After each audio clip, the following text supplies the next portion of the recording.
Schmitty's a great guy. Welcome to Hail Varsity Radio, the voice of Husker Nation. Insight, opinion, expertise, with the biggest and best names talking Nebraska across the state. Join the show on Twitter at Hail Varsity and at Schmitz_radio. Call in at 402-466-ESPN or 1-800-825-5865. Here's Chris Schmitz.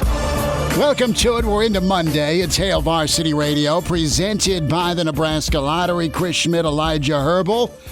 Just so we know things, and there's full transparency on a Monday. I have no access to the sound drop button bar. That is all Elijah Herbal, starting this week with appropriate brown nosing.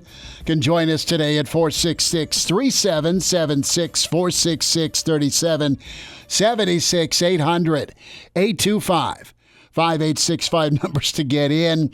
We'll spend some time next segment with Greg Smith. Recruiting Insider is, guess where Gregors is at? Gregors is at a practice of a 4-star tight end. We will talk to him on the football field. I don't know that Greg will be doing instruction on how to beat a jam off the line of scrimmage, but he could. So we'll get Greg Smith's thoughts on Kobe Brett's, his commitment, standout talent from Westside. Of course, Wednesday, the Thomas Fidone announcement is looming. We'll talk to Mr. Blackshirt himself, Charlie McBride, Mondays with Charlie. And I am betting that our scheduled guest at 525 is probably hanging out with this guy, Nick Saban. As to why we have not confirmed today Lars Anderson. We had confirmation yesterday. We had confirmation Friday. As a follow, and we may have Lars on in the 5 o'clock hour. Lars may be running down things because I don't know. There's a COVID outbreak in Tuscaloosa, and you've had things shut down at LSU, at least in-person learning. So I got to ask you, Elijah Herbal, you and the mustache, I know that'll keep COVID away. But how was in-person class today? It wasn't too bad. It was nice How many courses did you have to go to? One. But I went around campus. I went and looked for my books and stuff. Didn't buy them, but I looked for them. And I don't know. Everyone seemed to be masked up pretty well when we were inside. Outside was a little bit, it was like 50-50 if people were wearing masks or not. But inside the classroom, everyone's 6 feet apart and wearing a mask feels relatively safe. All right. What class did you have today? Today was my advertising public relations capstone course. So we get a client for the semester and we get to make an advertising campaign. Is that client the Big Ten? They need it. Let me tell you what. I could do a better job than they could. I'll just say that right now. Hypothetically speaking, for us college students within the Big Ten, how would you handle the Big Ten's PR nightmare the last 2 weeks? Go. Well, step one is keep Kevin Warren away from any and all cameras. Well, see, he's on a Zoom meeting today with...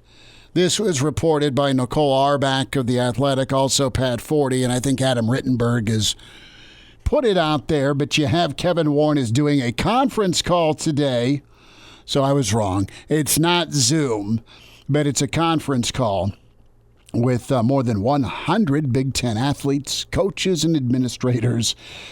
This is a chance for some dialogue, but Pat Forty doesn't believe Warren will change his decision.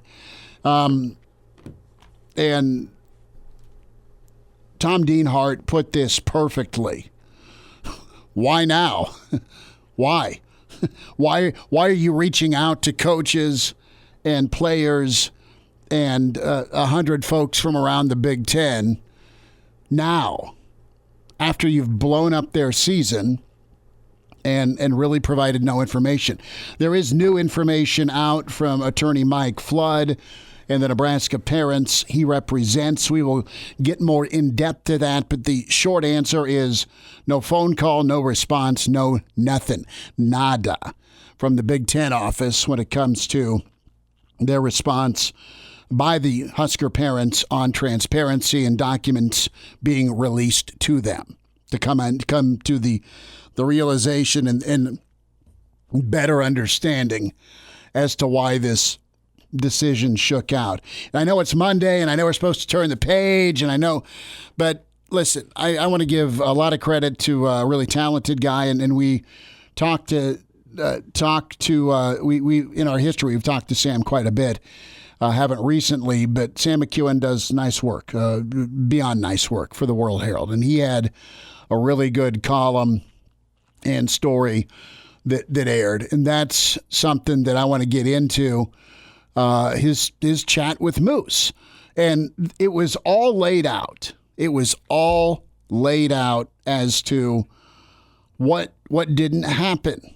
Okay, and one of my favorite Zeppelin songs is "Communication Breakdown," but I don't want that being the lasting image and stamp on 2020 for the Big Ten Conference, but it's what it's going to be.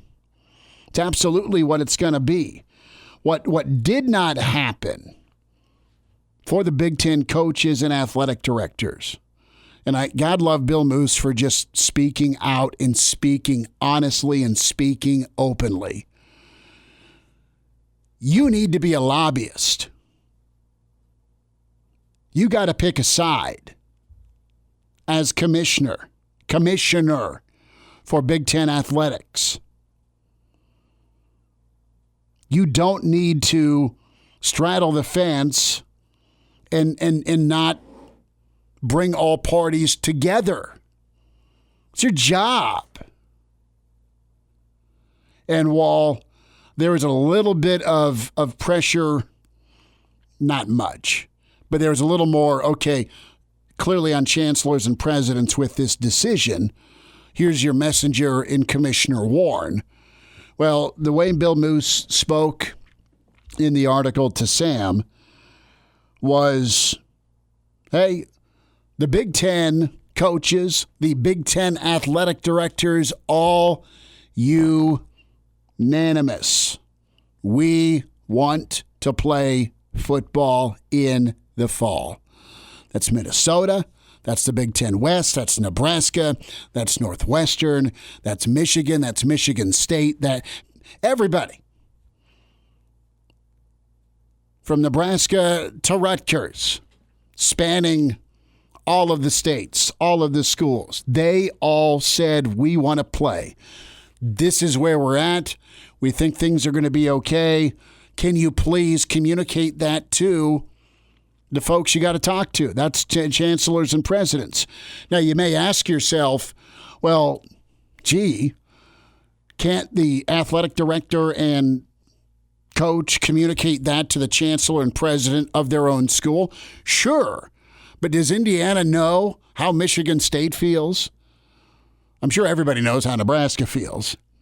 But beyond that, does Penn State's folks or does Wisconsin's brass know where Gene Smith and Ryan Day are coming from? Probably. But all 14 can't read each other's minds. The chancellors and presidents can't read the minds of athletic directors and coaches from other schools. And the athletic directors and coaches were not on Zoom calls. They were not included on calls with the commissioner and the medical decision makers. The athletic directors and presidents did not get together with the commissioner. There was no dialogue between ADs and coaches and presidents and chancellors. There was nothing. There was no reaching out to Barry Alvarez to make an argument to sway a possible no. There was no reaching out to Bill Moose, who's been at the helm of 3 monster universities, Oregon, Washington State, and Nebraska. Barry Alvarez, for God's sake, has been running the Big Ten, kind of coda Jim Delaney forever. He's a godfather. Gene Smith is fantastic with what he's got to manage at Ohio State. No communication attempt to get all parties in the room together. My only reason, maybe no one wanted to foot the bill for going over 45 minutes on Zoom. I kid. But seriously, how can that happen? And even in a sit-down with, I think it was Teddy Greenstein, kind of going, I should have done the X, Y, and Z better. Commissioner Warren's going, I should have got no crap. You should have got everybody together. Hear all sides. Let all sides speak. And Bill Moose, in his comments about the commissioner, just beautiful. He prefaced it as to, this is the worst time ever to take over a job, and it's probably the worst person ever to follow when we're going to talk big-time college athletics and Power 5 commissioners. Jim Delaney took this approach, too, that Commissioner Warren had. And I don't think there was as much communication as there could have or should have been when the Big Ten added Penn State. But, Delaney was adding a team that had just gone undefeated, in their second year in conference, won the league and went to the Rose Bowl. That pissed everybody off in the Big Ten. But when it came time to add Penn State, Delaney kind of made a call.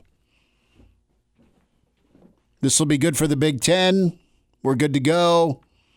This is what we think. He didn't know that you had Satan incarnate working for Joe Paterno and Jerry Sandusky. But from a on-field performance and rankings and cachet, getting Penn State was huge and a great call, strictly speaking, on the football field. And strictly speaking now, they're number 7 in the AP poll that they won't get to defend. Ohio State's number 2.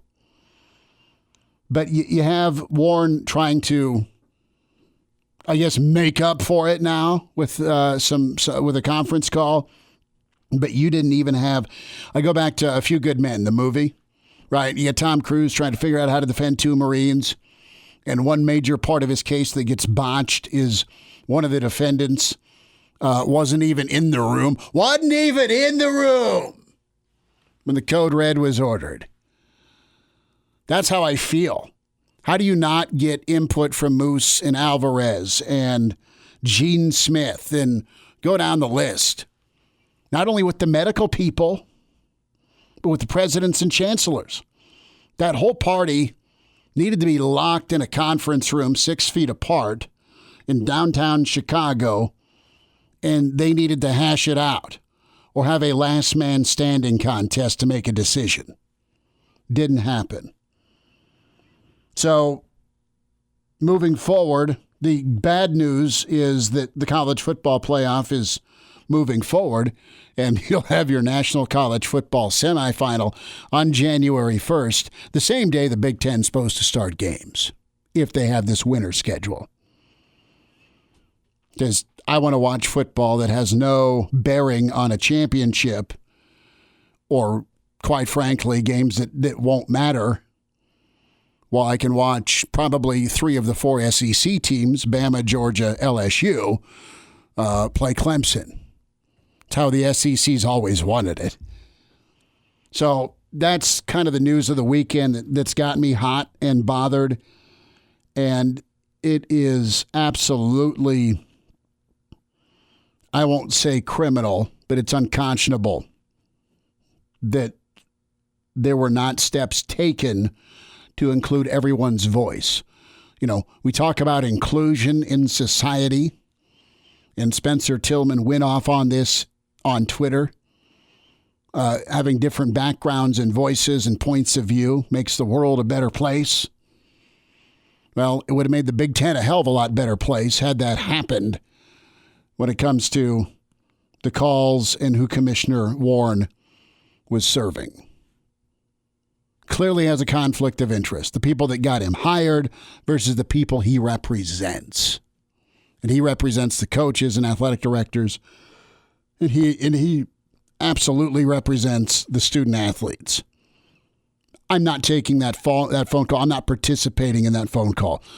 Unless this is a Hail Mary, unless he gets browbeaten enough with this conference call in dialogue to say, I'm sorry, oops, I made a mistake, Let's reopen the season and push back. That's not happening. But it'd be really cool if it did. And no chance, though. Probably not. Not with how the past 2 weeks has gone. No, and it's gone from bad to worse. Exactly. I mean, it's gone from bad to worse, and he's supposed to work for everybody, but he clearly was not the lobbyist he needed to be, and he did not bring the concerns of the coaches, players, and athletic directors strongly enough. And if he can't communicate that, if he's going to get mowed over by chancellors and presidents, then let the coaches and ADs speak for themselves. They're quite good at doing that. They're great at commanding a room and getting their point across. And it's a perspective that he doesn't get because he's from the NFL and doesn't get an economic impact in State College or Columbus or Nebraska, where everyone's coming out now going, yeah, we're talking about $120 million shortfall, and we're talking millions and millions and millions and millions of dollars to communities where businesses and families are going to suffer. Bill Moos can communicate that. And he can communicate that to a chancellor or president at Rutgers or Michigan State or Minnesota that isn't sure about a season. Greg Smith's up next, recruiting news with Hail Varsity. And we're back Fellas, you think we could listen to the radio on Hail Varsity Radio, presented by the Nebraska Lottery. Yes! That's awesome! Thanks for spending time on a Monday. Charlie McBride coming up Mondays with Charlie. We welcome in recruiting insider with HailVarsity.com and magazine. He is on a field trip today across the river. We will not ask how much he won or lost at the blackjack table, but he is checking out Thomas Fidone. We welcome in Greg Smith. Greg, thanks for a few minutes at Greg Smith HV on Twitter. Dude, what prompted this? And how many touchdowns have you caught? Well, I just thought it might be some good timing to come out across the river and catch some good tight end play. There have been no touchdowns caught so far, because actually I've only seen him play defense so far. It looks like he's going to play some outside linebacker for Lewis Central this year as well. Thomas Fidone, his announcement coming up Wednesday, correct? The 26th? Yep. On Wednesday, sometimes Wednesday evening. I think they're doing it on a TV special. Yep. So that'll be coming up here in a couple of days. We're getting down to the nitty gritty here. Probably between Nebraska, LSU, Iowa, and Michigan, most likely. So he's coming up on a decision here.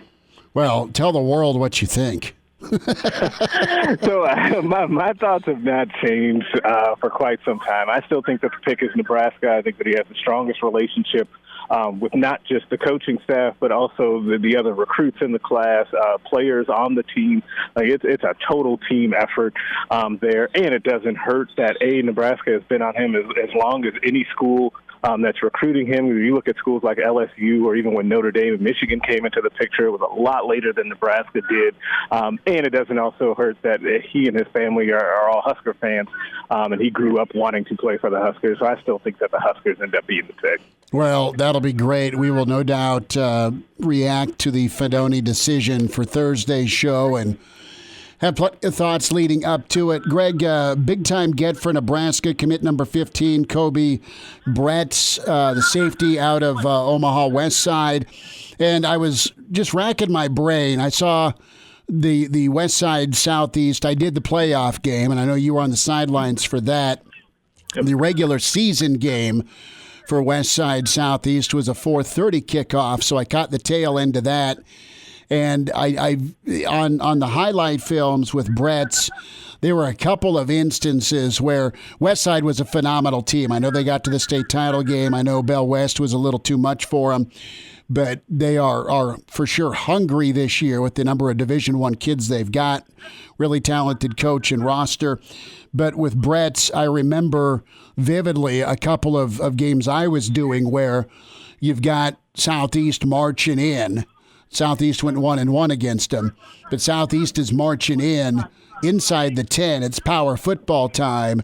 There's a little bit of a daylight for the running back, and here comes Brett's downhill from his safety spot. Not only does he stone the ball carrier, he forces a fumble. There's about 4 of those on his highlight tape just from last season, just from his junior year. And oh, by the way, just his first year playing high school football. He is a big-time talent. Do you see him at Nebraska as more of a JoJo Domann or more of a Buddha Wright as far as either staying at safety or rocking up a little bit and playing outside linebacker? Yeah, it's really interesting. You mentioned that it was his first year of playing football. I didn't realize until today, talking to Coach Front, talking to Steve Warren about him, that he didn't play in the first 4 games of their season. So he has a really limited amount of football exposure. Has been a multi-sport guy, did some diving as well, and that's where Coach Front really attributed his athleticism to some of the uncanny things that he can do for his age on the field. I go either way. I think when I first started the day, I thought, okay, he ends up being more of a JoJo Domann type, kind of that hybrid outside linebacker safety, and that could still end up being the case. I think he'll get his first shot at staying at safety with Travis Fisher and those guys, and trying to work there. I know Westside loves him playing safety. They think that he reads the run so well, like you were mentioning, and he's also got a good eye for the ball and being able to play in pass coverage as well. I think Nebraska got a really good athlete, and I think that the biggest thing that kind of kept him from getting more attention was kind of cleaning up some academic stuff. But in talking to people at and around Westside and around his recruitment, he really started to lock in and focus on that with a lot of help, again, from Nebraska staff, as they've been down this road before with guys to really get those academics cleaned up. And here he is playing for his home state school that he grew up watching. And I can't not say the thing that will make us all feel old, because it got me. He said that his favorite Husker growing up was Kenny Bell. So, welcome to the old club. Hey, well, that 2014 team was a fun team, and Kenny had a great season. But yeah, I mean that's the spectrum we're in now, Greg. More so. I mean, I feel real old, but you're still young and on the right side of 35, 40. So you're still doing all right, man. But no, I mean that's just old Father Time, right? Keeps on moving and.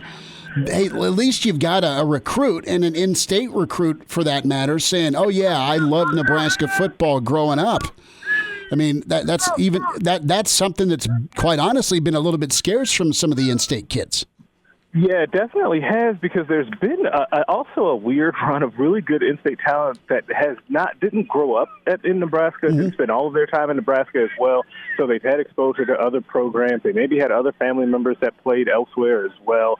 But it was neat to hear that from Kobe, where he was definitely a diehard Nebraska fan growing up. He even said he likes to watch the old school kind of Tommy Frazier highlights, and one of the things that he mentioned was, because I asked him, like, what's it like, kind of, you knew of Scott Frost, obviously. You knew of Barrett Root, who's the lead in-state recruiter. What was it like having those guys recruit you? And he's like, it was a dream come true to be able to get recruited by those guys. You hear stories about them, and to have them wanting me to then carry on that tradition is really neat. I know you caught up with Kobe this morning, and check that out, HailVarsity.com. Great write-up from Greg, and as he caught up with the new commit, we're working on Kobe for tomorrow with his schedule. But I'll say this, let's go back to his athleticism and his burst.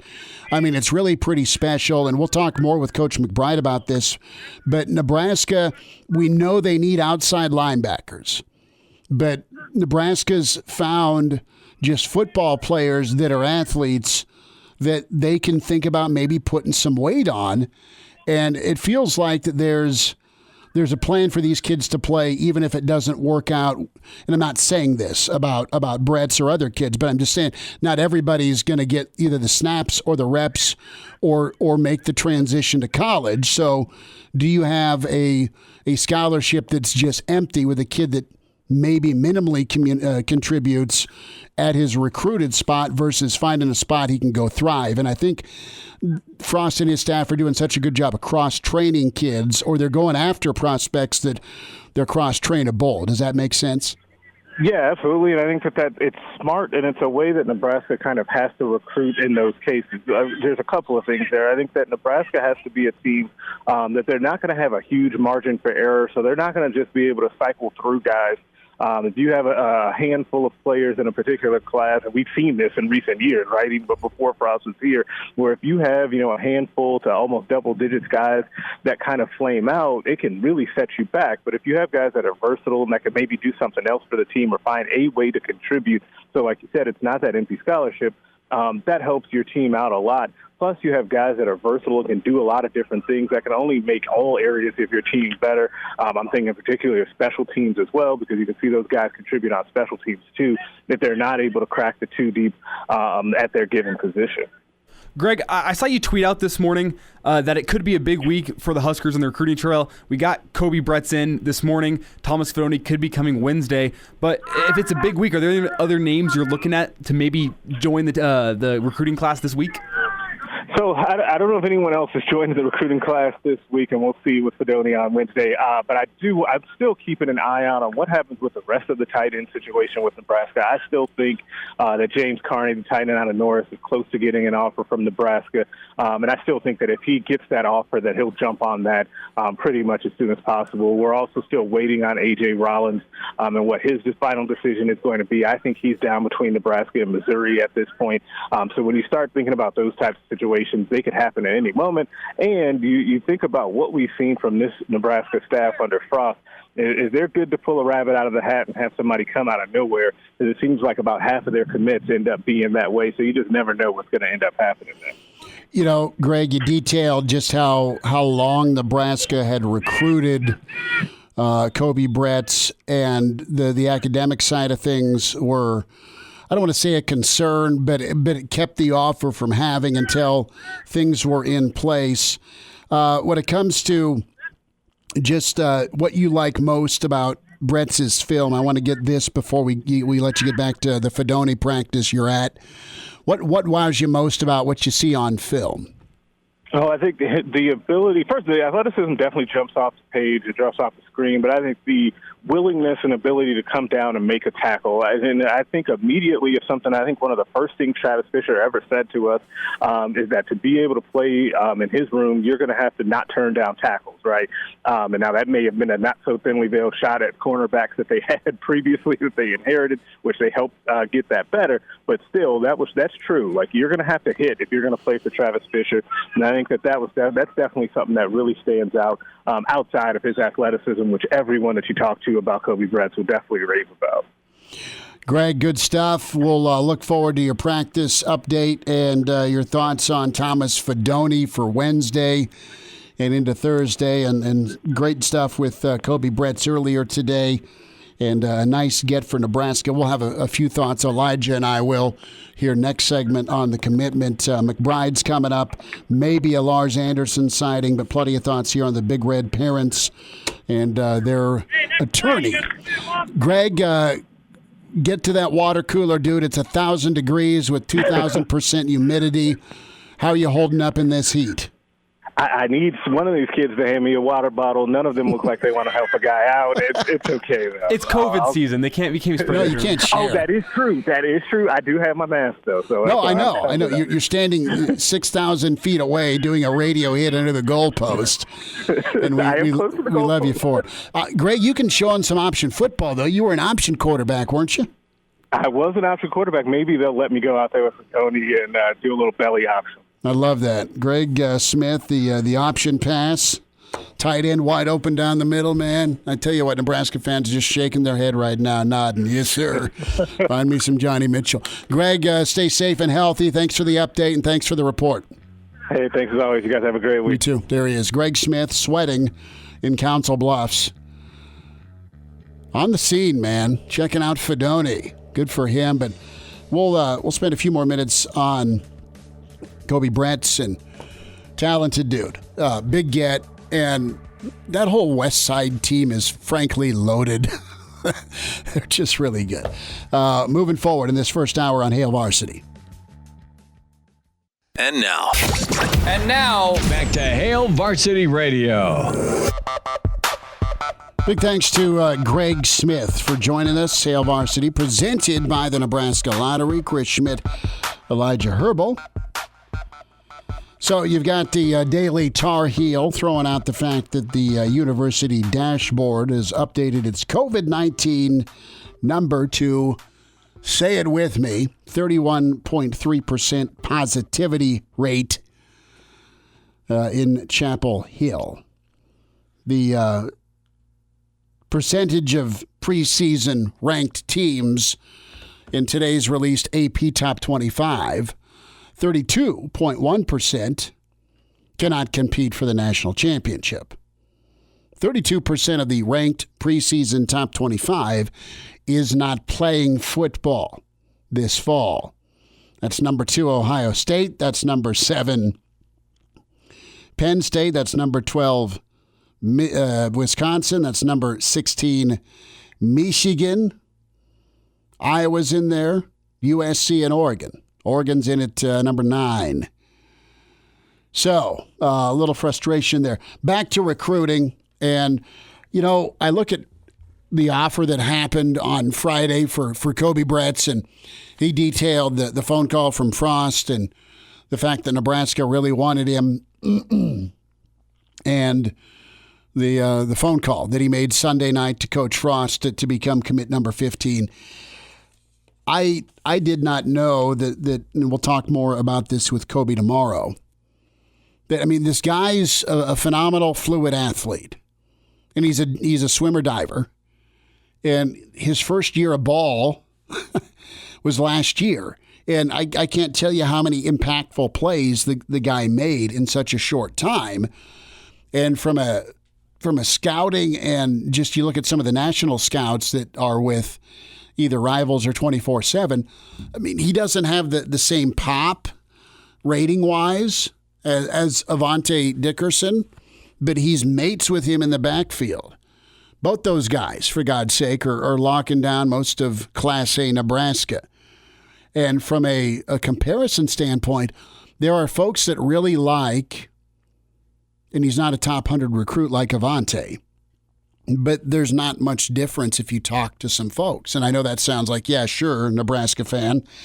But in all honesty, I really like Brett's and his ability not only to go smoke people, but Elijah, you know this and I know this. What type of tackler are you going to be when you get out of high school? And I know there's limited contact. It's way different than back in my day, back in Greg's day of ball. It's different even now from when you played. And to get better, you got to bang heads. But people are very concerned, obviously, in today's climate with COVID. But pre-COVID, you're having more and more dialing back of contact. And that really just screws your craft, quite honestly. And there's a safety aspect to it, which I understand, and a long-term health effect that is very real when you look at NFL players once they retire, or even causing retirement, or even causing college retirement, or even getting guys to just tap out after high school. I look at a guy like Bretz, and he's a dude that is coming into his senior season at 6'2", 195, that just puts himself in great position to tackle low and also use that left or right shoulder to smoke somebody between their shoulder pad and waist. He is a really, really good high school tackler, okay? That is not a really, really good college tackler, but you know what? I'll take that application potential. And getting a guy that is great at diagnosing the run, can cover, and can whack you over the middle and separate receiver from ball is fantastic. But where this dude thrives is being kind of and I'm going to throw a name out for you, and he's not even close to the same body type, but Larry Asante was a really nice missile in Pelini's secondary. Larry Asante was that safety with O'Hanlon in 2009, where they came downhill and they whacked people. If somebody actually got by Sue or the linebacking core, here comes Larry Asante to rip your jaw off. So I think God love him if he wants to play safety and can be good enough to be a guy in Travis Fisher's room. But I like what Nebraska's doing. I can't wait to talk to Coach McBride about this because this is what Nebraska did in the early 90s. They took safeties and then they would develop guys up to be able to play at outside linebacker. Think of Jamel Williams, okay? Think of Eddie Stewart, who played middle.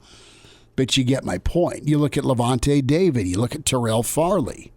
I mean, these, and I mean this term with respect, but they were tweeners that could put a little bit of weight on, keep their size, speed, agility, and go rock people off the edge. Now, it helped having a Wistrom and Peter, but you had really track speed athletes that were football players on the edge. And if Nebraska's saying, you know what, man, I like our safety prospects that we can go get a lot better than what's left over for the outside linebacking group in 2021. Go ahead, start hammering and chiseling with what you think you can put on weight-wise to a kid and stick him at a spot. And you mentioned the tackling, and I'm not going to discount that. It's impressive how well he tackles for only playing It's a football. highlight tape, but For 1 year in high school, its tackling's impressive. But what stands out to me is his closing speed. right. I mean, there's one play, it's not closing speed, but just pure speed. It's the state championship game on a snowy field, slick, and he is on the other side of the field and chases down the Bellevue West ball carrier about 70 yards down what the you field. just said. You chase down a Bellevue West ball carrier. Yes. So that's one thing specifically to go, oh, well, wow. But this should have been a house call. Yeah, and he sprints 80, 90 yards And he across took a the great field. angle and he flew. And he's not like a 4.3, 4.4, probably even a 4.5 guy. I mean, I don't know. We'll have to give Steve Warren a text and get his 40 time. But point is he's football fast. Yeah, it's stuff you can't teach. Right. He's football fast. He's smart. And the way he plays in high school, the way he patrols, the way he tackles, and he's bigger and longer. And this name coming out of my mouth isn't fair because it's so unfair to say. But when I watch him tackle and diagnose, I think of Mike Brown. No, he's not. He and Mike Brown, okay? And please don't, oh, Schmidt said he's Mike Brown. No, do not put that on this kid's shoulders. I'm saying that's what he reminds me. I said Larry Asante, okay, in the Bo defense, kind of coming downhill, finding the gap and smoking a ball carrier, getting off a block from a fullback or an H-back. I watch Mike Brown. I mean, we all love Mike Brown. Watch Mike Brown. Coach McBride loves Mike Brown. And that's the type of play that you got from Mike Brown and Warfield and dudes in the secondary for Nebraska. And then again, getting that speed on the edge. And if this is Nebraska's plan to go get athletes and ball players that are cross-trainable, so they have options at the college level, good. And if you can get Brett's to be an outside backer and be able to move and be fluid like a Gifford, I'm all good with that. We'll wind down hour one. It's Hail Varsity Radio. And now, back to Hail Varsity Radio. Well, we do have a Lars Anderson sighting, 5:40. So we'll get some thoughts from Lars. We'll spend some time next hour on Mike Flood's statement with the Nebraska parents and the no response from the Big Ten office. So that's coming up. Charlie McBride, Mr. Blackshirt, will be with us. Numbers to get in, 466-3776, 466-3776, 800-825-5865. Reminder about your friends at West Blue Realty. Are you moving in 2020? West Blue Realty can help with that. They specialize in residential home sales and areas around the Lincoln community. If you're looking for a home, they can provide that help. They're located at 1120 K Street, Suite 200. And a couple of folks at West Blue are there to help. Tom Luby at 402-540-3768.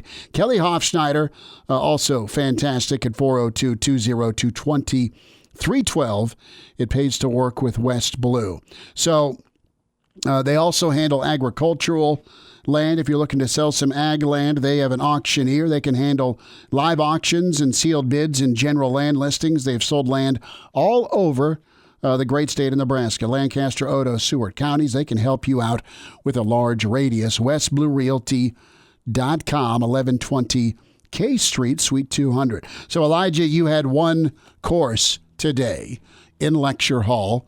There were plenty of social distancing mandates that were observed. Do you have a Denver mask? What type of mask? Yeah. So you do have a donkey mask? I wore my Broncos mask. Thank you very much. Okay. And that would keep people 12 feet away. Well, the worst part is I was driving to campus and I was tired at like 8 o'clock this morning, so I grabbed myself How a late coffee. were you up doing video games? I just got PGA Tour 2K21, So I'm not wrong. so like midnight, a little past midnight. All right. Okay. But I went and grabbed myself a coffee, and then I realized I was an idiot because I'm sitting in my car. I'm like, I can't drink coffee with a mask on in class. So Can you like undo it and sip, or do you have to get a straw? And that's pretty gutsy to try and do coffee with the straw unless it's an ice deal. Yeah, no, you have to sit with the mask on while you're in the classroom. Or I guess while you're in a building, you have to have your mask on. I'm not sure how it works if you like go to the bathroom. I don't think they're going to be like, if you take your mask off in the bathroom, I don't think anyone's going to be mad at you. I don't think they can be. But like, it's just, I was like, I wish I could just sit there and drink my coffee, Well, and I'm sure, Elijah, folks would love to see the mustache. Got an email from Todd. Todd checks in at chris@hailvarsity.com. Nebraska should go independent and establish a deal with Netflix to televise every game. They should at least look into it. It could work. GBR. Todd, I love your enthusiasm. That would be fun. I mean, we could absolutely get added to Army's schedule. Now, time's wasting. I mean, Army's got 11 games on their docket. I think the rest of the Big 12 would think about it briefly. I don't know. But that's the next, wave, right? Do you get a deal with YouTube TV? Do you get a deal with Netflix, Amazon? I mean, stream it. That's something to look into because you're going to have a whole new world of rights and opportunity to make some money with the next rights fees coming up in 2025. And you're going to have a different looking college football world. Don't kid yourself. Pride of Fairbury, Bill Dolman's right about the long memories that some of your Big Ten member schools will have. That's Ohio State, that's Nebraska, that's Iowa, that's Penn State. Mr. Blackshirt, Charlie McBride's next. Welcome to Hail Varsity Radio, the voice of Husker Nation. Insight, opinion, expertise, with the biggest and best names talking Nebraska across the state. Join the show on Twitter at Hail Varsity and at Schmitz_radio. Call in at 402-466-ESPN or 1-800-825-5865. Here's Chris Schmitz. Thanks for hanging out. Hour 2. It's Monday. It's Hail Varsity presented by the Nebraska Lottery. It's that time of day. It's Mondays with Charlie. Coach Charlie McBride with us. Mr. Blackshirt. Coach, how was the weekend? Is it as hot and sticky up there as it is down here? That's not quite as bad as I don't think down there. It's not as sticky as it can be around here. And we were lucky. It's probably one of our better days we've had. Well, that is good. It was about 80% humidity at 6 this morning. Just passing that along for you. So we got a lot. Go ahead. Sound good practicing. No kidding, right? Yeah, it's. I wish we were practicing. Yeah, I know. Well, let's dive into some thoughts. Bill Moose spoke with the Journal Star and World Herald, and some more has come out from the weekend, the Sunday morning column. And, Bill Moose did a really nice job of just describing the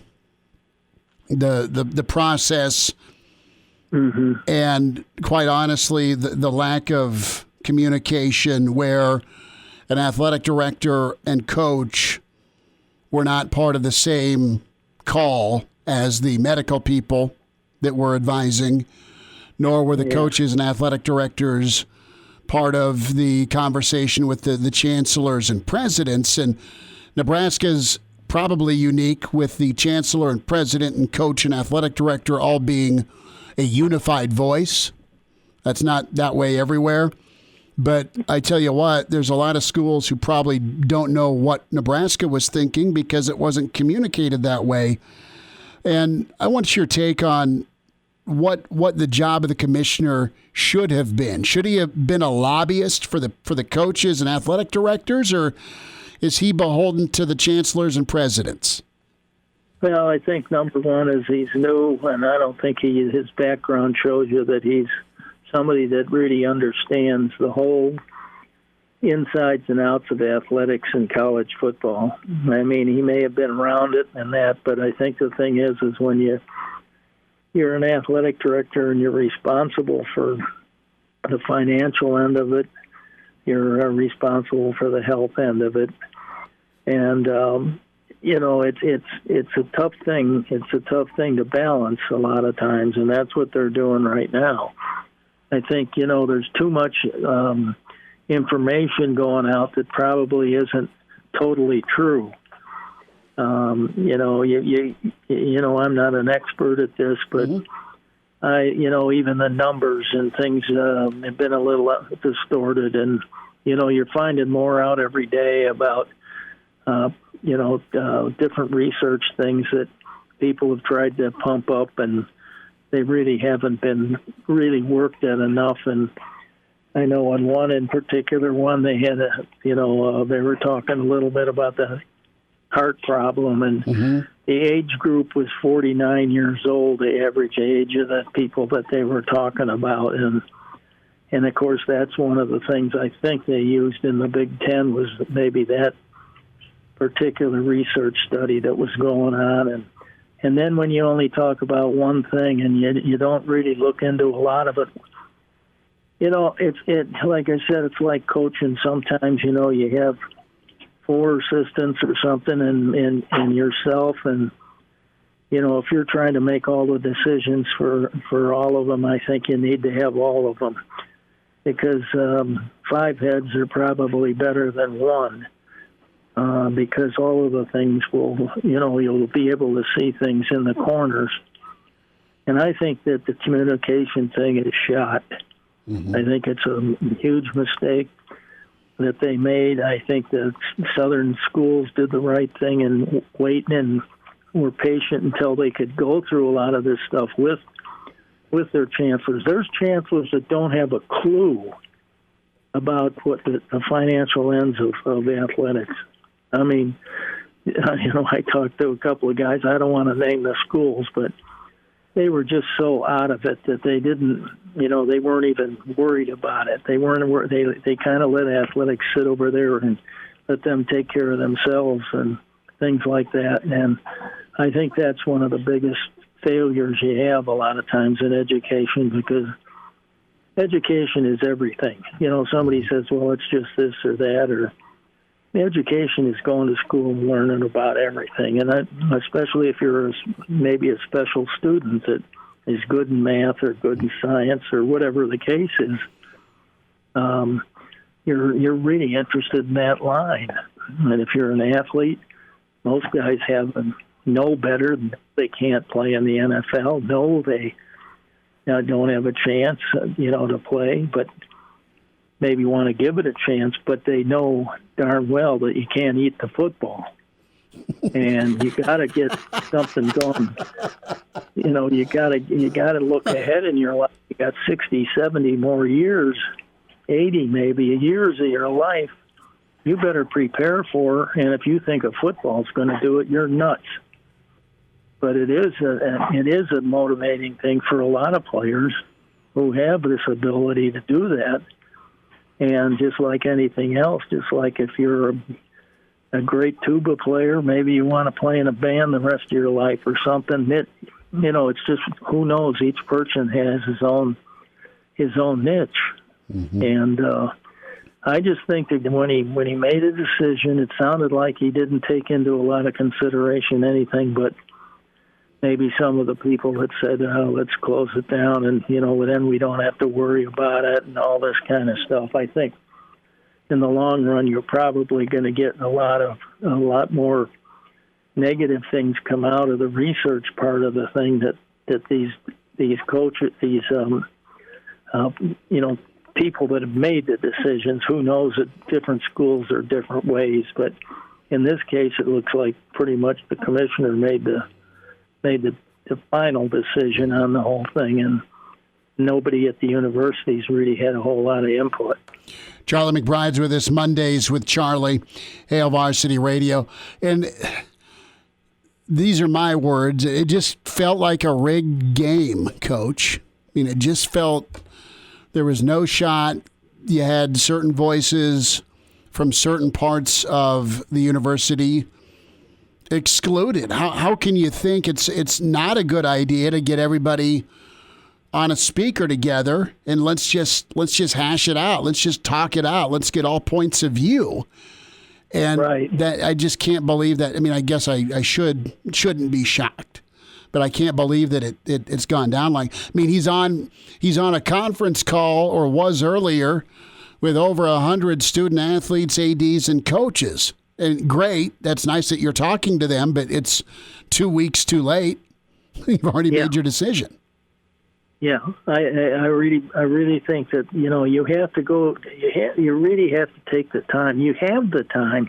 Sure, it could be a crash program. You know what I mean? If you decide yes, we're going to go to it, but you've looked at all the different angles that that it could take, and you got people on your side. Right now, he made a decision, and number one, I don't think he was qualified to do it just on his own. But again, it's the same old thing. We're there to protect the athletes, and then same old story, and the athletes understand that before it even started. That they're at a school that they've been told, their parents have been told, about their health programs and all the things that people that work for them and what they do. They're trainers, they're doctors, everything's been told to them. So they're really, that's part of the recruiting process.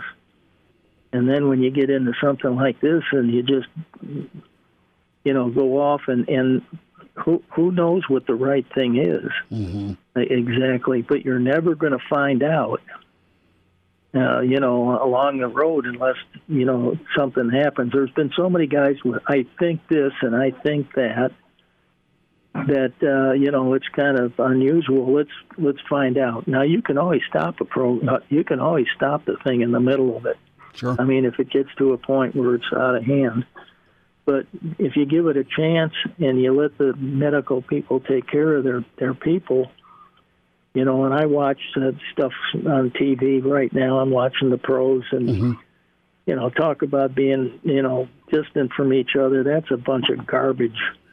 The guys are next to each other, standing there talking, put their hands on each other, patting each other on the back, doing everything you would do, and they're doing almost this more practice than they would get in a real game.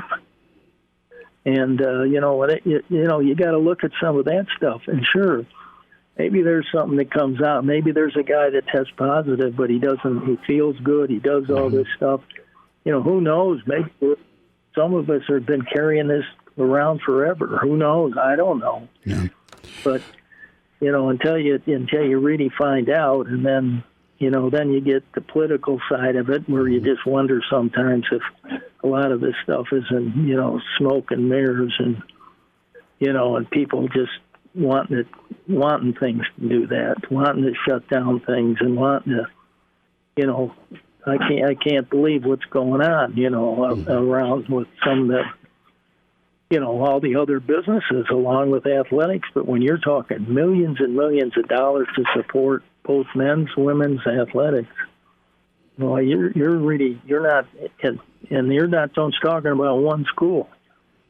You're talking about a whole. And I think it's probably. We got a new commissioner, probably, not nothing against him, because I don't know anything about him, but what I do know that in here, that there probably wasn't enough communication between everybody in general. Coach, I want to switch gears. Nebraska got another commit, kid out of West Side, and he's a safety, 6'2", 195, really good hitter, good high school tackler, new to football, but doesn't look like it. Coach Frost got that phone call last night, and Kobe Bretz is his name, out of West Side, and there's a chance that he could stay at safety. There's also a chance that they may move him up to outside linebacker, similar to what they did with Toby Wright's son, Buddha, making that switch. Coach, what did you look for in safeties that you moved up to outside backer? Because I know you guys did that as part of your 4-3 revamp. Could like him. Thanks for that answer. You'd always look for a guy that was a banger, that liked to hit and had some speed and had some athletic savvy, and usually instinctively safeties are guys that, you can really tell if they can tackle and do things like that. And if you were given a scholarship on that, with that in mind, I think, that to move them to linebackers is the first thing I do. I mean, you would think, I don't know how many kids. I mean, Eddie Stewart comes right to my mind, who's a top player, in high school and at that time, and he decided to come to Nebraska, and when he was told he was going to be a linebacker, he wasn't real happy.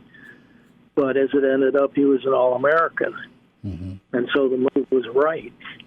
And I think a lot of times when that's happened, and kids in Nebraska know that. They know that we, in the past years, that linebacker kids in the secondary have been moved because look at in college and pro ball now, you don't have to be as big as they used to be. You got to be able to run, and you got to be instinctive, and you got to be a good, be able to have good ball skills. And so there's a lot of things that come into it. But the idea that, you get kids like that, boy, they're golden. I mean, I'm not kidding you. You don't know how big that kid might be. He might end up being a tight end. Who knows? You just don't know. And I think that's the important thing is the development. Once you get a player like that you know is a good football player, it's get him in the right spot and do a good job of develop him at that position. And I think one of the things that I will say, I think we did a good job of developing a lot of kids that were maybe on that second level that weren't 4 stars and up and so on and so forth. But probably by the end of it, when you're talking about first-round draft choices and you're talking about kids that, that came in that were walk-ons that were playing in the NFL and things like that, somebody developed and made them, made them be the kind of players that they are because they knew they had the attitude and they knew they had the willingness to work to get to be good. And I think probably Dolman's another example of a kid that's been kind of mushed around a little bit but never batted an eye. Gary, who's playing for the Eagles now as a defensive back, knock your socks off and then look at what he's playing linebacker and stuff like that. So they made the right move on that kid, I would say. And I don't know him from the man in the moon, but I just look, you look a little bit at his height and his speed and his weight. We had rush ends that put their hand on the ground that were 195 pounds. Okay. But they could get to the quarterback like you couldn't believe. I think they could, and I think and we'll spend some more time next week on, that speed element and that hybrid player that could come in as a safety but leave as a linebacker, and kind of that reshuffling of the D. Coach, go ahead. A good example, real quick, is Dolman. How many times you see him make a great play, and he was a defensive back and things like that. So, well, listen, I'm looking forward to it next week. We'll see how things develop. I hope so too, Coach. You take care. Stay safe and healthy, okay? Okay, I'll do it. Take care. Thanks for having me. Thank you, Coach. Charlie McBride with us on Hail Varsity. Chime in 402-466-ESPN or email the show, Chris@HailVarsity.com. Just try me. Back to Hail Varsity Radio. Hey, big thanks to Charlie McBride. Mr. Blackshirt was with us last segment to get Monday kicked off. Catch that interview, ESPNLincoln.com. The on-demand section. Elijah also has or will have the full interview posted on Twitter. And follow ESPN Lincoln, follow Hail Varsity. Give us a follow at Schmidt_radio at Herbal Essence for Elijah Herbal. 15 minutes away, Lars Anderson will check in. We'll see how and if things are shaky with football down in the SEC, what's happening down in Bama, and Lars's take on the Big Ten and Pac-12. It's been a while since we've chatted with Lars, so we'll get close to about 10 minutes with Lars here around 5:40. 466-3776, 466-3776, 800-825-5865. Those are the numbers to get in. We've touched on Kobe Brett's standout talent from West Side, kind of the makeover Nebraska's doing with getting that cross-trainable athlete that has got secondary ability, but it can also maybe play on the outside. Are you good with Nebraska looking at those safeties and maybe making them outside backers? And I say that because it takes me back to a lot of conversations we've had with Coach McBride, the Eddie Stewart example, the Jamel Williams example, the Terrell Farley example, where you get a Sam or a Will linebacker that are speed demons and were safeties that they moved up to outside linebacker. I mean, I think of Tony Ortiz, who else? Julius Jackson. I mean, some of those great defenses in the late 90s and all through the 1990s where you had guys that were able to make that shift and be outside backers that were safeties. They were able to cover, but they were able to really be good against the run. And not to put too much pressure on a guy like Brett's out of West Side. We hope to catch up with Kobe tomorrow. But he is a really nice tackler coming out of high school and still has a senior season left. And good for him. He's getting to play his high school ball, at least because the West Side School District is still having football. Yeah, but looking at things the other way, if he does stick at safety, look at the big bodies you have in that secondary room. You got Farmer. Yeah, well, you got Braxton Clark at 6'4". You got Quentin Newsom at 6'2". You got Javen Wright at 6'3". And Wright's going to be an outside backer. Javen Wright has moved up, yeah, okay. Buddha, yeah.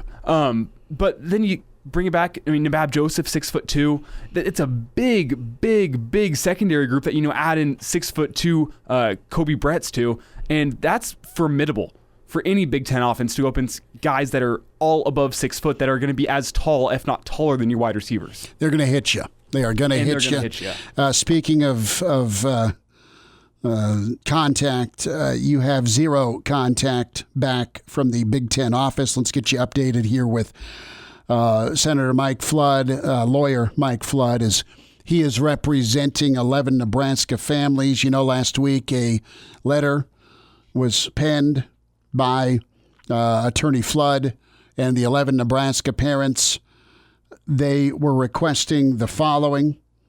They wanted all documents relating to all votes regarding whether to cancel, postpone, or delay fall sports, including results of all such votes, including how each council member voted, all meetings minutes reflecting such votes, all audio and video recordings and transcripts of all meetings at which all such votes were cast, all conference bylaws and or rules and regulations governing the decision-making process, and all assessments, memorandums, studies, scientific data, and any other medical information and or advice considered by the council. Coach McBride let us know that part of the study that was being used, and this is the question on the heart ailment, is you have that heart issue, but I mean, you're looking at the 49-year-old demographic. You're not looking at 18 to 24-year-olds or even 18 to 35-year-olds or 34-year-olds. I mean, again, you can skew and spin statistics positive, negative, or just let them be and you do your own interpretation. But for the fact that you don't have the heart data of the age group you're discussing, men and women, is problematic. So what happens next? This is the statement from Attorney Flood, regrettably, our office has not received any communication. Now, take a drink, okay? Because if Commissioner Warren doesn't get the ADs and the coaches and the medical people and the chancellors and the presidents all in this same Zoom meeting or conference call, hate to tell you that it's slim to none and slim left town with him getting back to you. There's no communication by phone, by email, by text, by messenger pigeon, nothing. Nothing back from the Big Ten office. Warren and the Big Ten have been unresponsive to our legitimate requests for this information in our letter dated August 20th. Our clients believe the transparency in decision-making is not too much to ask.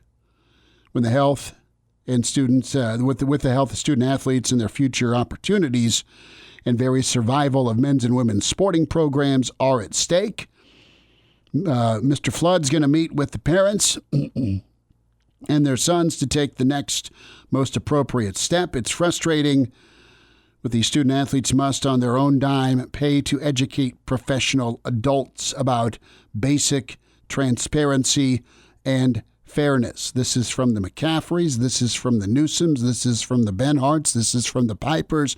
This is from Dale Robinson, Wandale's papa. This is from the Domans. This is from the Botts, the Nelsons, the Banks, the Hannahs, the Snodgrasses, Coach Snodgrass and his lovely wife. So, what happens next? Does legal action take steps forward? I think so. Why not? Keep the pressure on. Keep the squeeze play going. I want more info after these Zoom meetings or / conference calls today with Warren reaching out and talking to over 100 student athletes, ADs, and coaches. Way too little, way too late. I hope he gets lit up. I hope he gets lit up by the ADs. I hope he gets lit up by the coaches. I hope he gets lit up by the players. And if in 3 weeks everybody's shut down, I will send an apology. Elijah, you'll say I'm sorry publicly. We were wrong. You were right. We'll man up and own up. But as long as somebody's still got football in play and you're watching, you shouldn't let up. You shouldn't give up. Just for the why and the specifics to the why. Give me the answers. Speaking of moving toward shutting down, which I don't want to talk about, but kind of have to, NC State today identified a cluster of COVID cases in their program, and they have shut down, which is a bad thing for the ACC. They have paused. Now, I guess the way I'll look at this is you've got several ACC schools right now that are dealing, all right? I mean, you've got Carolina, where you have a 31% positivity rate. With COVID testing. Yeah, according to their newspaper, it's a bit of a cluster over there. You're right. The headline from a week ago. You have Carolina, you have Syracuse, you have NC State, you have Notre Dame. But NC State's the first to hit pause. Now, LSU has shut down on-campus courses. Did that today. But LSU is still proceeding with football. Clemson has had really good testing numbers, if that makes sense. What I mean by that is they've kind of put a bubble in place. So that's impressive. No, you're going to have folks move forward. And as we speak right now, you have the ACC, the Big 12, and the SEC moving forward. Now, I thought this was hilarious when it comes to stadium capacity. You have Ole Miss announcing 25% capacity. Get this, and what would you do at Memorial Stadium if you had a commissioner that lets you play? Sadly, we don't. But Texas fans can purchase cutouts of themselves or their pets for $50. Photos must be approved by school, and cutouts will be displayed at all Longhorn home football games. Fan cutouts are not required to wear masks. How good is this? That's smart from I mean, Texas. can't you see like some A&M fan posing as a Texas fan? And you have the there was some sort of video I saw between, it might have been English Premier League, and it was grotesque and hilarious, where you had one set of soccer hooligans on one side of the pitch, and you had other soccer hooligans that had a cutout of the other team's mascot, and naughty things were happening to that other team's mascot cutout. We'll just leave it at props were used. And it was no good.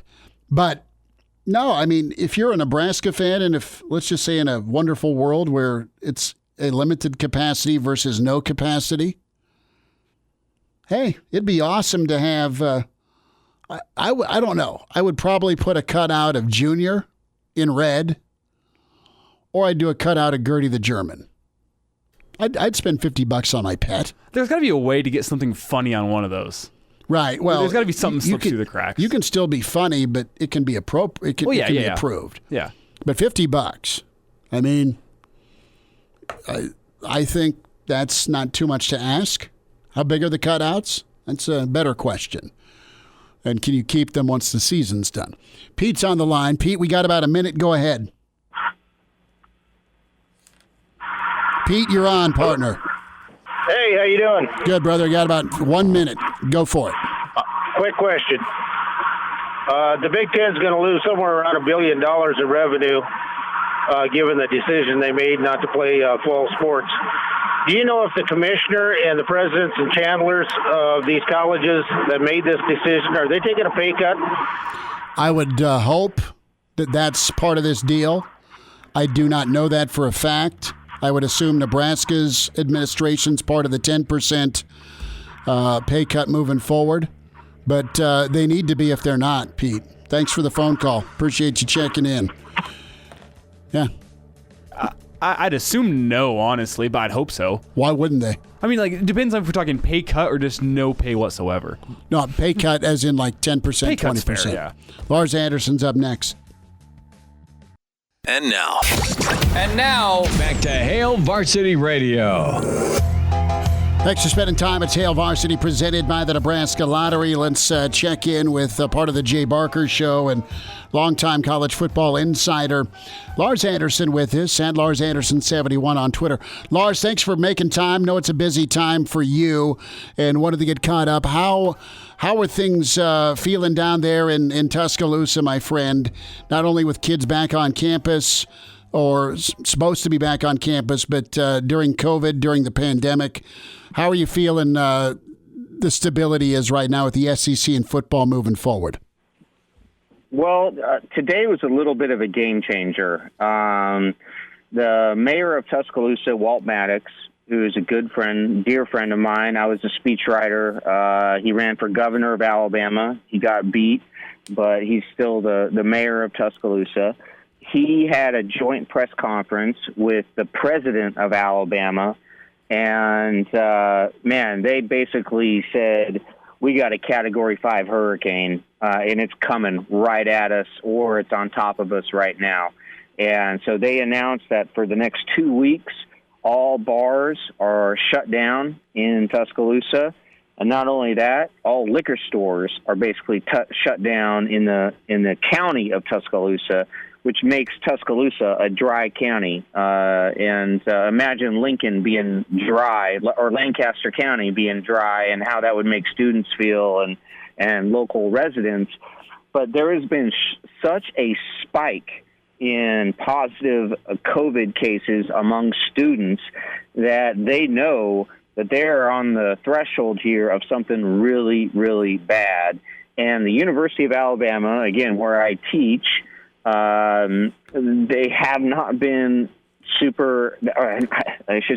they have not been forthcoming with the figures, other than to release that at one testing site, on Thursday, right? So when all the students, when they came back on campus, the positivity rate was way less than 1%.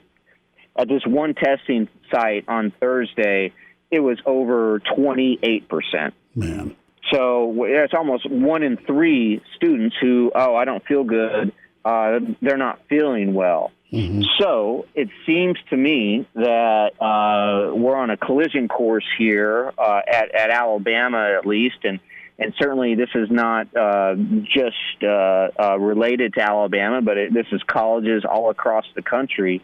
We're on a collision course of having all classes be online and sending the students home. Now, what does this mean for Alabama football? Well, most of the football players are already taking all their classes online, and nothing has been formally announced, but it is my sense that Alabama would keep playing football even if the students were sent home. And this is just my speculation. Mm-hmm. I think that's going to happen within a week. So Bama will say, all right, you're all online football team. You're still going to kick off on Saturdays. Do you sense the rest of the SEC would follow suit? Do you think there's some nervousness with NC State and the ACC? The ACC's had some issues. Notre Dame, will they stick to their guns with if there's no students, there's no games? I mean, how do you see this shaking out for the 3 leagues that are still deciding to play if there's not going to have kids on campus? Well, North Carolina, one of the best academic institutions in the country, they suspended classes for 3 weeks because of an outbreak of COVID, and that was really just traced to one party or 2 parties. Mm-hmm. And, man, if you go down to Tuscaloosa, every bar has been packed. Nobody's wearing masks. And sororities, fraternities just acting that they've been bottled up for 150 days, which a lot of these kids have, and they're just having a good time and acting like 18, 19, 20-year-olds. But the fact that North Carolina has come out and said, hey, we're going to play football, at least it appears that way, even if students aren't in class, I think that sends a message to the rest of the ACC. Mack Brown, the head coach at North Carolina, has commented about how, well, you know what, now we can put our players in a bubble. And they really can. And they've done that at Alabama. Like the positivity rate of tests among the players at Alabama has been extremely low and not reflective of the entire student population. So I do think that at least the SEC and the ACC will move forward. Notre Dame is a little bit of a wild card because the chancellor and the president of Notre Dame, as you know, Chris, came out early. They both came out early and said, hey, no students, no football. Well, they're having outbreaks there, and currently the students are not in class. The football team is still practicing. They may change their tune just simply because of financial reasons. Lars, I've got 2 minutes. I need a thought as you've seen the world as a national reporter, but also a guy down in the SEC country. Your take on Commissioner Warren of the Big Ten? Well, I think he's in a tough position. And I think it's been overblown, the fact that he has a son who plays in the SEC and he's playing football. That's not fair to him. Look, the guy took over the job in January. The problem is, and this is really what causes sort of PR crisis, is the lack of transparency. You have the Penn State athletic director saying, "I don't really know. Was there a vote or was it not?" There was a vote. There was a vote, and you didn't have the ADs or the coaches teamed with the medical people, nor the presidents or chancellors. No, but they all didn't sit down together. That didn't happen. Yeah, I mean, and it just, I do think he will survive. And, you know, I really do feel poorly for the guy because he has become the national punching bag for all of this. I mean, you tell me, Chris, and I'm curious because I'm a native Nebraskan and I love Big Ten football. Do you think he survives? I think he survives because he sided with the people that got him hired. He shouldn't survive based on his job performance. Well, yeah. I mean, hey, a lot of, you know, would things be different? Let me put it this way, and it's always funny when the caller is asking the questions. But would things be different in the Big Ten if Jim Delaney was still the commissioner? Absolutely. Yes, there would. So? Would they still be playing? They wouldn't have punted. They wouldn't have pulled the plug yet. I guarantee you that. Because Delaney. Well, that is my number one issue, both with the Big Ten and Pac-12, is that they made a decision hastily. Why not wait? Just let's see how it plays out. Let the kids practice. Let it go forward. Let's see what happens on campus. You know, Lars, I've got 30 seconds. Can I keep you for 4 more minutes on the other side? You got time? Absolutely. Hang on. Lars Anderson. He'll continue on with us. Lars Anderson, of course, part of the Jay Barker Show, longtime college football insider at Lars Anderson 71. We're talking Big Ten decision-making. Commissioner Warren and some thoughts from the SEC will wind down on Monday on Hail Varsity, presented by the Nebraska Lottery. Miss us? Come here, brother. Give me a hug. Bring it in for the real thing. We're on call for you. Catch the podcast at hailvarsity.com, the ESPN Lincoln app, or download them on iTunes. Saddle up, partner. Back to Hail Varsity Radio.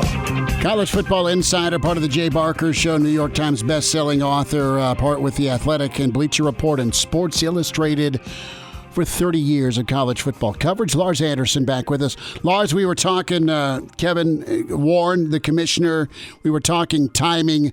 I had to step in on you. I'm sorry about that. Finish your thought, bud, on the timing of this thing, because we were into the part of Warren and the job he's done, the poor communication, and just the upheaval that exists, and how you didn't have all parties communicating back and forth with one another. That never happened. And you had some, maybe him, maybe some of the presidents, make a decision for everybody that's going to cost billions to local communities. This goes back a couple weeks, okay? And I'm friends with Greg Sankey, who is the SEC commissioner. His office is just about 4 blocks from our studio, and I have not heard him get upset the way he was upset when the Big Ten announced unilaterally that they were going to a conference-only schedule. He was absolutely blindsided by that because Sankey was trying to keep this coalition of the 5 conferences together, and all of a sudden it felt like the Big Ten was going rogue, and then the next thing you know, the Pac-12 follows suit, and then it's like, okay, the Big Ten and Pac-12 have this alliance, and just left Sankey sort of twisted in the wind. And again, Sankey, who I think is probably the most powerful guy in college football right now. Well, he is now. Yeah, he certainly is now. No, he was really. He didn't say it, but again, I know Greg, and like just the tone of his voice, there was so much annoyance in what Commissioner Warren did, and without any consultation with Commissioner Sankey, and you know, the relationship has gone downhill since then. And again, I mean, you know, the SEC and Greg Sankey, they've been preaching patience, and I'm not saying it's going to work. I don't know if it will. We've had outbreaks at Alabama. There are outbreaks at Auburn here in the South and at other schools across the country. However, the teams themselves, the players, are still relatively safe because the vast majority of the players, you know what they do? They take their online classes in the morning, and then they spend all day at the athletic complex, and then they go home to their respective apartments or on campus housing, and they don't interact with others. And the players have been immensely responsible, at least where I am in Alabama, because they want to play. They want to play desperately. Lars, this is not enough time. We got to do this sooner and spend some time. I hope things move forward for the SEC, and I want to see some college football this fall. We're sick about it in Big Ten country. And thanks for your insight on. And I'll say real quick too. There's no way there's going to be spring football. No way. And that's a whole other conversation. Well, it's hard to get excited for Ohio State Rutgers on January 1st when, it's the semifinals of the national championship playoff. I feel terrible. I feel terrible for the student athletes of the Big Ten and the Pac-12. I really do. It's so brutal. Lars, you be good, be safe, and take care of yourself. Okay, bud? We'll talk soon. Thanks, bro. Hey, you're coming on my show soon. Thanks, All right, buddy. Be good.